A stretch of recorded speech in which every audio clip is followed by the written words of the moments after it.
व्हावी।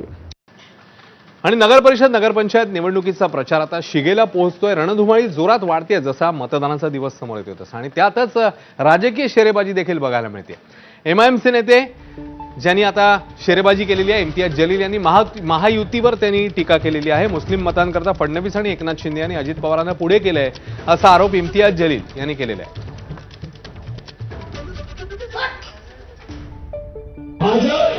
एकनाथ शिंदे, अजित पवार, मीना मीना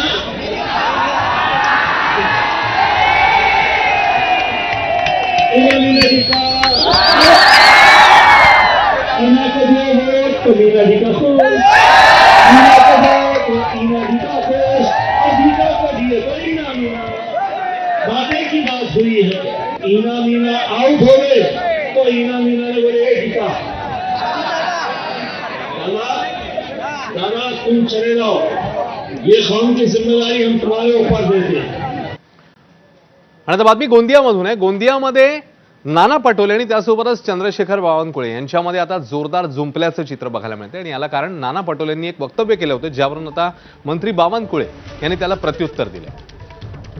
गोंदियामध्ये प्रचारादरम्यान जमिनीच्या पट्ट्यांसाठी भाजपला मत द्यावं लागेल असं महसूल मंत्री चंद्रशेखर बावनकुळेंनी म्हटलेलं, ज्यावर नाना पटोलेंनी तेरे बाप का राज है क्या असं म्हणत टीका केली होती, ज्यावर आता चंद्रशेखर बावनकुळेंनी पलटवार केलाय।